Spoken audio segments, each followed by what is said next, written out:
Hi, my name is Peggy Glaede, and this is a video of my professional portfolio for Concordia University. I started my Master of Ed special education journey over 2 years ago, and at that time I was a general ed teacher in an elementary classroom, and now 2 years later I'm currently teaching in my first year in a special ed classroom, basic skills grades K through 3. I'm now going to present to you some video presentation covering the competencies and the artifacts that I've prepared during my 13 courses over this special ed degree. Competency 1 is about accessing knowledge and skills of students in relation to long-term content goals and district standards, and determining the knowledges and skills of each student and how to accomplish them. Through the courses I've taken, I'm going to show you Artifact 1, which is from EDSP 510-511, which was my Introduction to Special Education course. My Artifact 1 for Competency 1 was from my course Intro to Special Ed, and I had to write an IEP, and here is that artifact. So it is an IEP for 15 and younger. Here's the beginning of the IEP that I developed for a student. I'm going to scroll down. Here's the present levels for the student. Talking about the statewide assessment, district assessment, goals page. For example, my goal here, Billy will suppress active phonological processes and connected with speech in 80% in 3 out of 5 opportunities. Here's an annual goal. Billy will increase his reading skills in the area of fluency, word recognition, and comprehension to 2nd grade level with 90% accuracy, showing the criteria, evaluation procedures, and how to present that, show the progress to parents, sending a report card, a progress report to parents. So that is my first artifact. So artifact number 2 is from my class EDSP 570-273 Special Education Assessment, and on week 5 I had to write an article called Using Assessment Results to Make Educational Decisions, and here is that article. What I learned, my reflection on this is I learned how to take good assessment and how assessment information is communicated and collected in written forms and all the record keeping that is important for special education. So competency 2 is design instructional plans that incorporate knowledge of students' developmental levels, interests, abilities, and learning accomplishments within content goals and district standards. I took a class called EDSP 522-23 on instructional techniques and interventions, and this is one of them I was using for a student with severe disabilities learning functional skills on hand washing. And you can see it has great pictures. It really helped her because she could look at each picture. Wet hands, apply soap, scrub hands, rinse, dry hands, step-by-step procedures for her to follow. Here's another artifact, getting ready for school, that I used with my student. I love how it's very simple pictures, easy to follow, progresses going from left to right, step-by-step directions on helping her understand this functional goal. For artifact number 2, in my math, my course EDSP 52529, CNI Math and Literacy. This is one of the articles I had to write, one of the assignments on stages of reading, and it talked about an emergent reader and the stages they go through in order to become a proficient reader. My reflection on this competency 2 is that learning appropriate instructional goals, and especially the knowledge of students and what their interests are and abilities, is what drives your lesson. For one student I was working with severe disabilities, when I found out her interests and that she loves music, then I designed a lot of plans and lessons that have to do with music, and she loved it. And when students have interest and love something, then they will like to learn and they will learn. For competency 3, which is about establishing a classroom climate conducive for learning, so using positive classroom management, developmentally appropriate materials and environment, and effective transitions, all these things go into establishing an effective and conducive to learning classroom. And so my first artifact comes from my classroom management course, EDSP 52627. Here is an assignment I did in week 4 called Reinforcement for Success, talking about how when you have challenging behaviors and you want students to stop exhibiting them, reinforce the positive behaviors that you see. And students can earn, by having good behavior, can earn extra time, like free time to do some things that they prefer to do. So it's like you do this and then this, that they get rewarded for their good behavior. Providing positive reinforcement is a highly effective strategy. For this same course, I had to do another paper on implementing a positive behavior support plan, and using the results of an FBA to determine a positive behavior support. And this is not only comes from the teacher, but collaborating with all the other specialists and teachers involved to come up with a good behavior support plan for the student. My second artifact for competency 3 comes from my classroom administration course, EDSP 524-528, and I had to do an assignment on physical structure models, and they talked about dividing the room into separate stations. And one of the things you can do to help students with behavior is perhaps they need a quiet place to go and calm down, a calming area. And so that's what this paper was about, having different sections in the classroom. And there's different models called the teacher center model, child-oriented model, and using different strategies to help students in the physical structures within the classroom.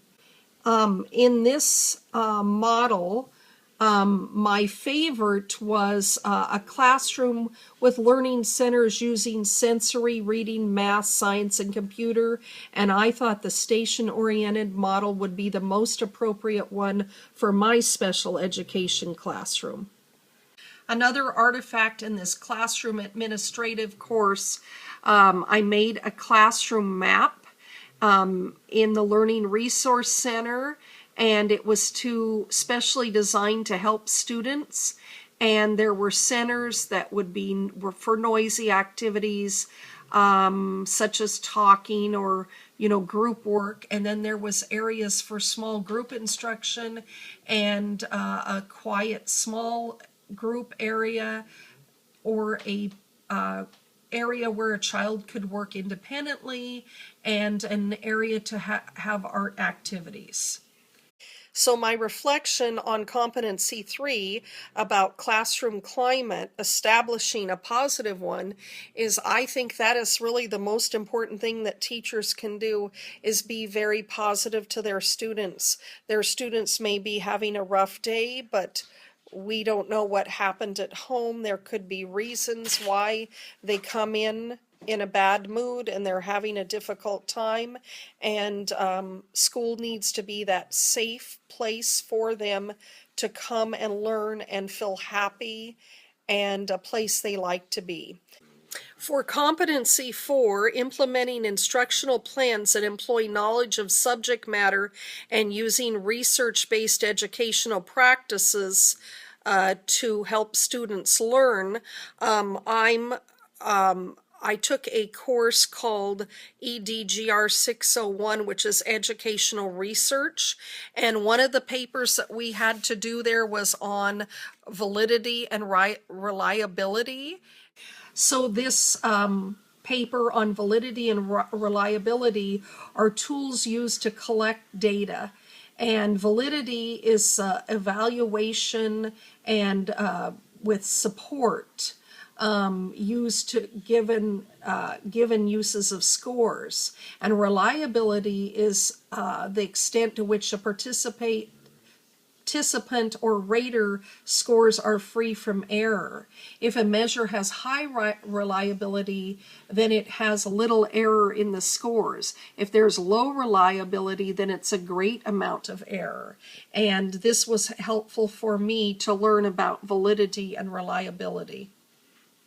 My second artifact was from my thesis that I wrote, my capstone project, EDU 699, and the title of my thesis is Communication Strategies for Teaching Students with Cortical Visual Impairment and Cerebral Palsy in the Elementary School Setting. And this is for my thesis requirements for Concordia.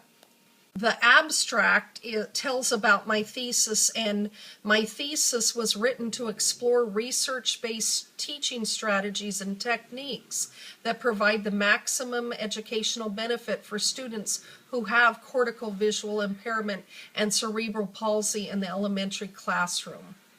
And I did a lot of research, and I found appropriate communication strategies that would help students. It is using assistive technology and augmentative alternative communication, which is called ACC, for students who are nonverbal. My research involved finding strategies to help students align with the curriculum and to follow their IEP goals in the area of communication. And through this research, I found best practices to teach students with CVI, cortical visual impairment, and CP, cerebral palsy, and found the connection between the two, which has to do with the brain and brain damage. Cortical visual impairment is not that a student is unable to see, but it's due to the brain damage. It affects the eyes or the optic nerve, and they're not able to process in the brain so they can see properly. It's a table of contents for my thesis, starting with the abstract table of contents, chapter 1, which is the introduction of the problem. Chapter 2 was the history of special education and development of the problem, published literature, review of literature, and finally the summary of findings and my conclusion. Here's the artifact on my thesis, the summary of findings. Using the book and thoughts from Roman Lansky 2007, some ways that teachers can effectively teach students with CVI and help them with the visual processing. She talked about 5 big ideas, and that's understanding and being sensitive to the child's visual world, developing familiar routines and activities, offering a visual stimuli at the child's level, and approach the child gently with respect and humor, and that each child is unique and so we need to have it specifically fit the needs of every child. For competency 4, the reflection was especially concerning my thesis.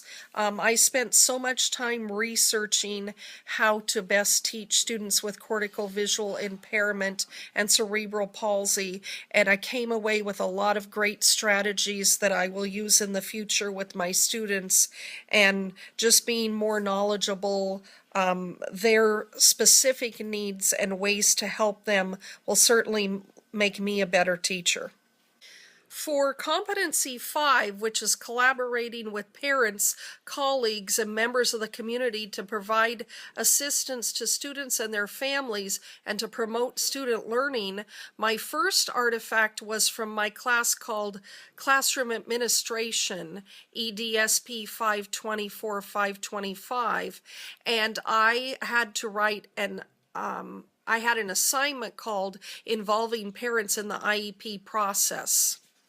Here is my first artifact, Involving Parents in the IEP Process. And what this article was about was building a strong relationship with parents to keep the lines of communication open, and that when you talk to parents on a regular basis, they will know that their opinion is valued and that they are important. And I often write notes and send home with children. And in fact, I try to every day write a brief note to say how their child did. And I contact parents in person, see them in person when they come to pick up their child. And I call on the phone and I send emails to keep in good contact with parents. One of the things I learned a tip from Gandolfo 2012 is the most important skill we can develop as a facilitator of meetings is to listen, and listen when parents talk. And then they know that their feelings are heard, and we care about what they think, that their opinion is valued.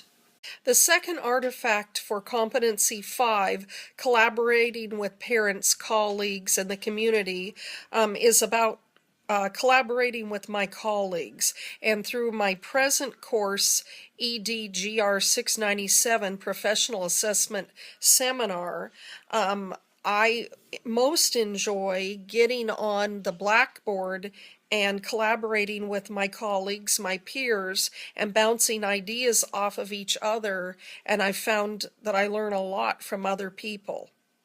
So my second artifact going on to Blackboard of my current class, EDGR 697, and collaborating with my peers. So I'm on Blackboard on the discussion board, and here is my first assignment, which was called Reconnecting, and this is where I had to reconnect with my classmates and tell them about my teaching, what I'm doing now. I talked about being a teacher for 30 years, and 29 years I taught in a regular ed classroom, and I'm currently teaching in a special ed classroom, basic skills.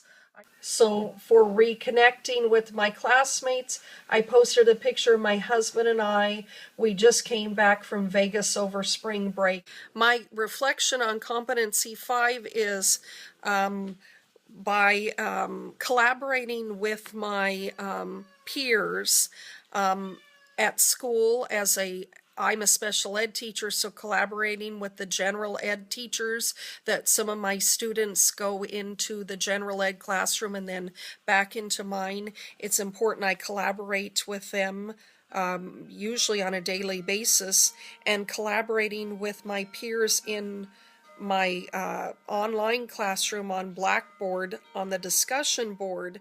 I find that we are able to discuss ideas and extend ideas and ask questions to each other, and to just further our thought and learning on the subject. So it has been very helpful for me. So for competency 6, using formative assessment data to adapt and refine instructional plans and classroom environmental needs, the first artifact I have is an IEP that I made for my focus student that I had in my class EDSP 599 for my practicum. I prepared an IEP for her, and that is my first artifact I'm going to show you. Okay, so here is her IEP. I'm going to scroll down. Here is her, what the IEP team must consider that she does have, require assistive technology, that she does have communication needs, she does not have behavior that impedes her learning, and then here's her present level. I'm going to read some of her present level. This is called her PLAF, present level of academic achievement and functional performance. The strengths of the students is she's a sweet girl with an engaging personality. She loves getting adult and student attention. She enjoys music and sign language. She's nonverbal, but you can tell how she feels about things by her excitement. She'll clap, she'll kick her legs, and make clicking noises with her mouth to show that she's happy. Communication, which is one of her disabilities, she uses augmentative communication. She uses picture cards and a picture schedule. She uses eye gaze.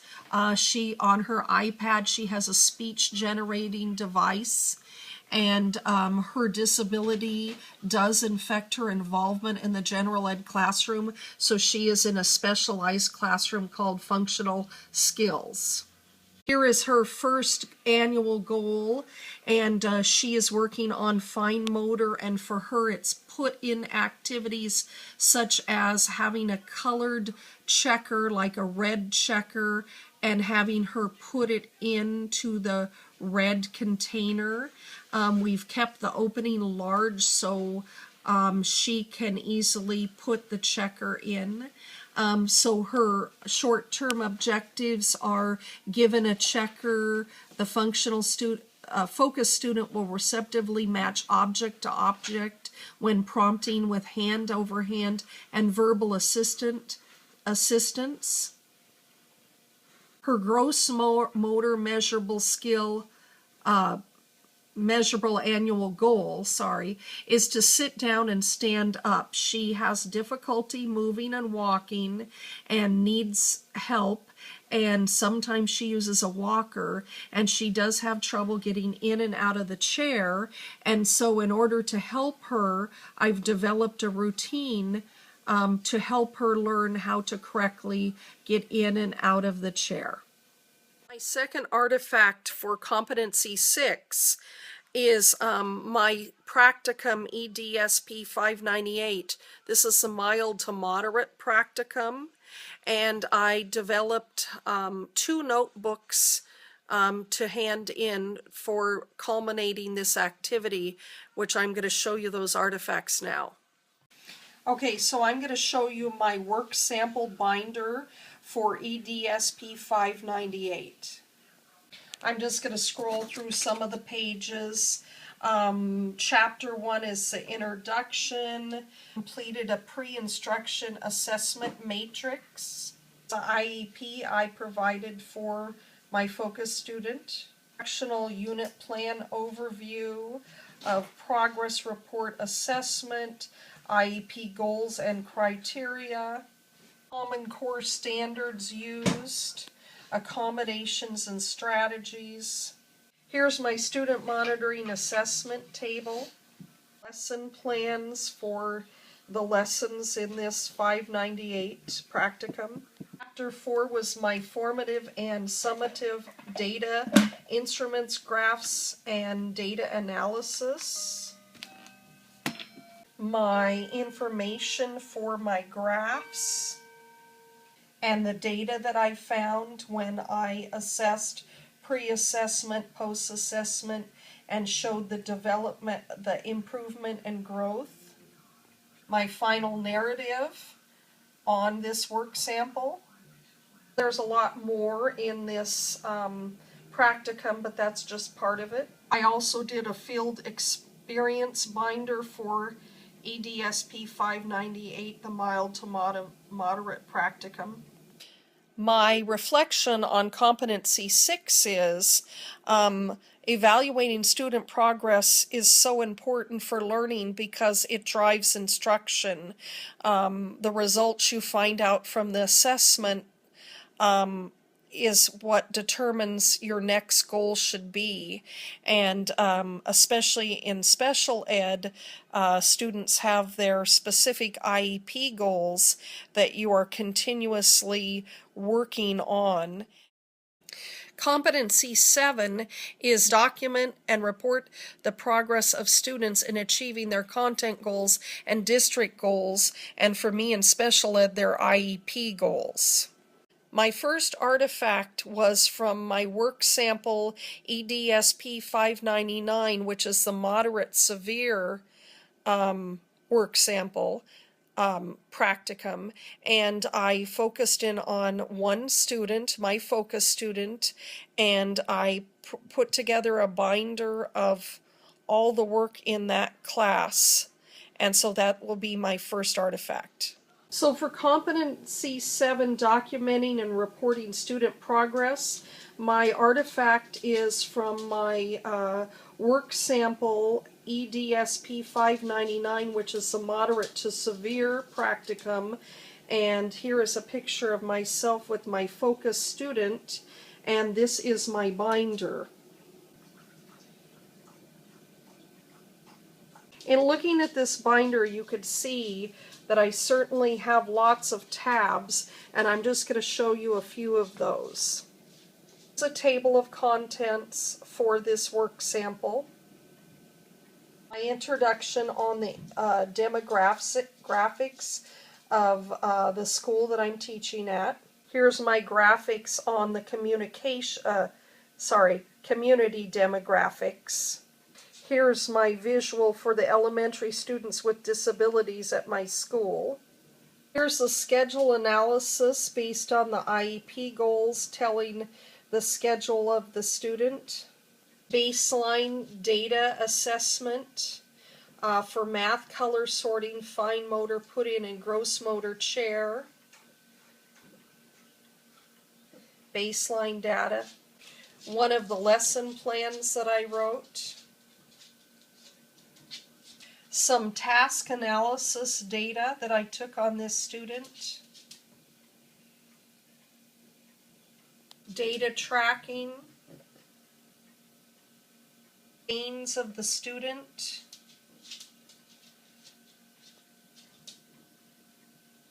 Showing improvement. Student data that I took. Here's her learning gains for needing physical assistance. The red is before and the green is after instruction.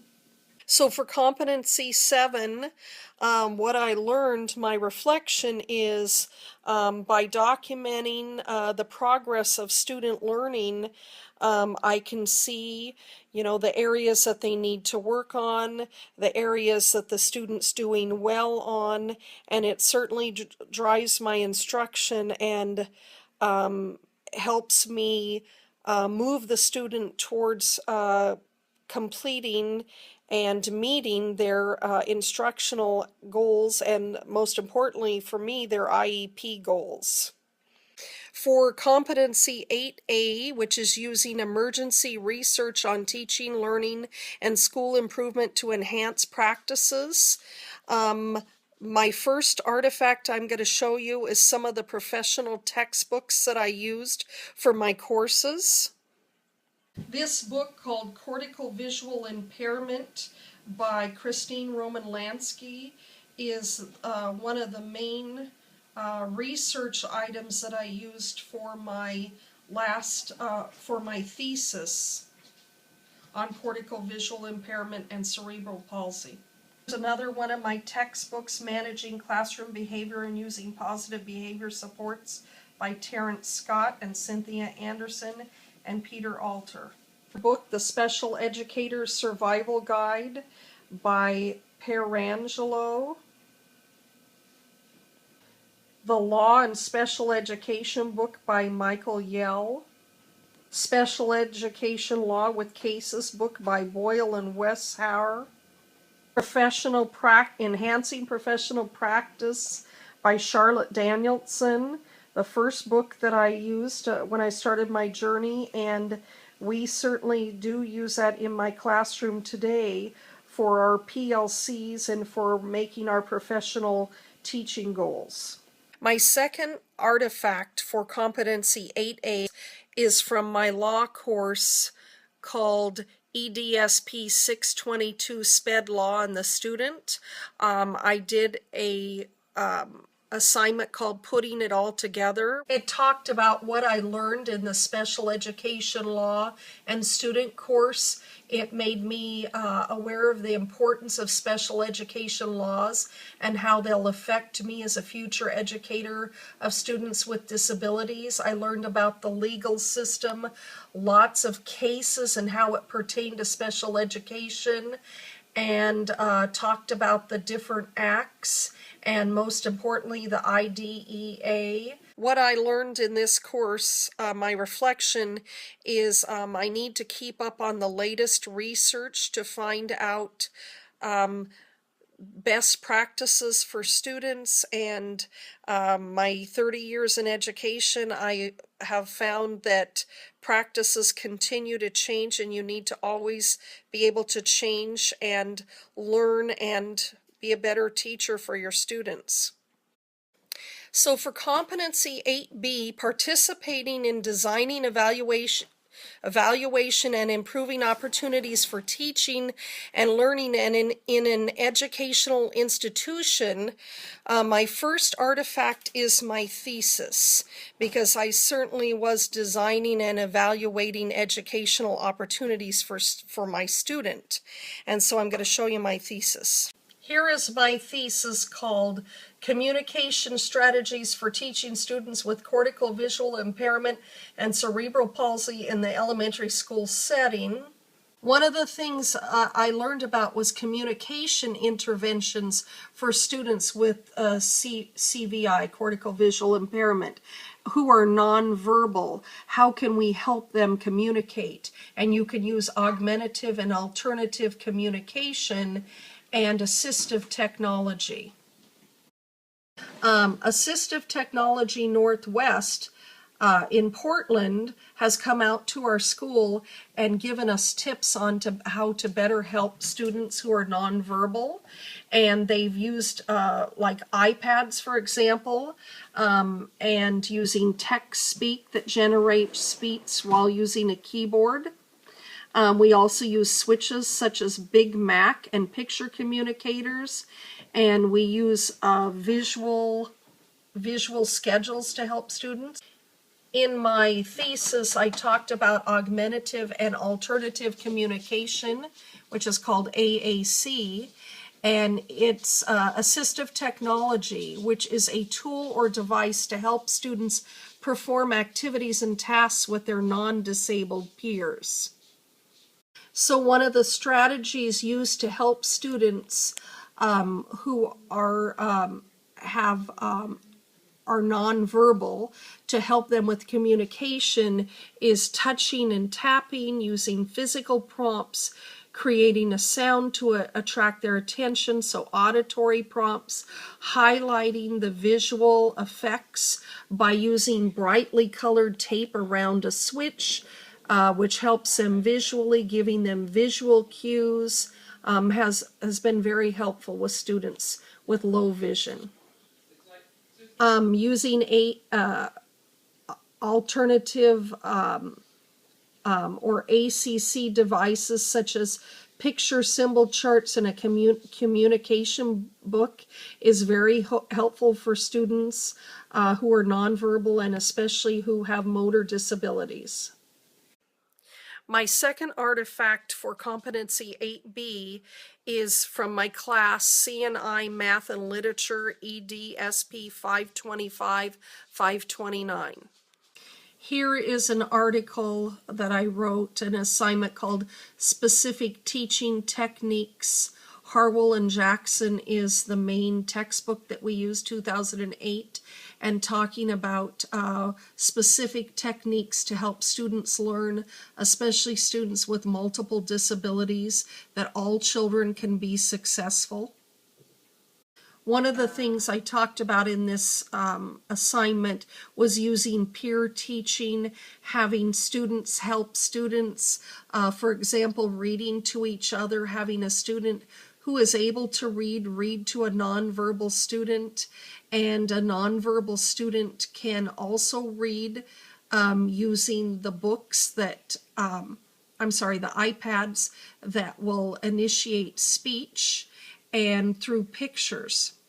What I have learned is all students can learn, and as teachers, we just need to find out which is the appropriate way to teach them. So students who have severe disabilities, multiple disabilities, will not learn in the way that other students do, but they will learn. They are capable of learning, and my job as a teacher is to find out best practices for that. The final competency, 8C, is collaborate with one's colleagues to enhance job performance and advance teaching as a profession. So in my classroom, as a special educator, I have to talk to the general ed teachers all the time. I have students that some are in a general ed classroom for part of the time, and then they come into my classroom for specially designed instruction in the core areas of reading, math, and writing. And so ongoing communication daily with my colleagues is very important for my current job. For my courses that I've taken in at Concordia, I had to be in really close contact with, for example, my advisor, Chris McCoy, and so I'm going to give you an example of that as my artifact. So artifact 1, this is talking about the final stages of my thesis from Chris McCoy, who is my thesis advisor. She was also my advisor for my second practicum, 599, and she and I have to email each other all the time to stay in good contact and to enhance my job performance and for means of communication. Another example artifact is this is between myself and the music teacher, an email having one of my students taking a second dose or a second time during the week for music to help with her speech communication disability. Another way that I collaborate with my colleagues is I'm on a care team, and the care team at my school discusses students and different intervention strategies that we might use for them, and this is an example of an email between some of my colleagues on the care team saying about care next week.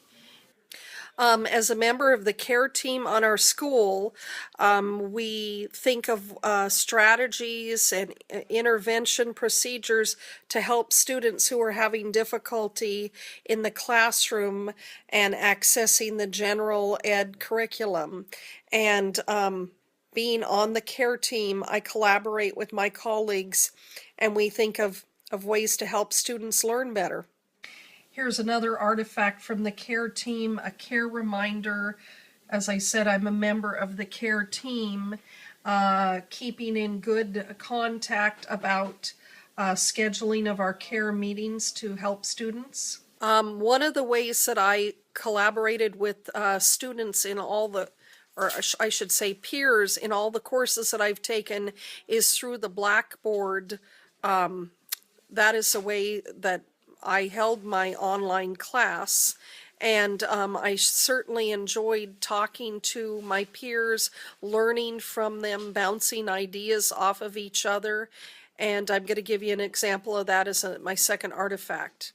So I'm going to show you my blackboard and then the discussion board where most of the time I collaborate with my colleagues. Here's the different courses that I've taken, and I've noticed that it doesn't even list my thesis course and my first professional assessment seminar. I think it was EDGR 500 professional planning seminar is not listed, nor my thesis is not listed on here, but I took 13 different courses from Concordia. Here is a blackboard from EDSP 52627 Classroom Management. Okay, here's one of my postings from this class on prevention-focused behavior. And this is my perspective. I found that having clear, consistent rules for behavior management helps students the best. Being very consistent with your expectations, that's the key. So every time I posted my paper, and I would get lots of feedback from my colleagues and the peers in this class, and we bounced ideas off of each other and extended the conversation, and I really learned a lot from this. So my reflection on that is that I found I learn a lot from other people, and how I can take that and incorporate it into my classroom is I can, in my classroom, have students tell another student what they think, their idea or their answer, and they can bounce ideas off of each other and learn from each other, as I did in all of my courses. Thank you for watching my video. This is the end of my professional portfolio. Thank you for watching.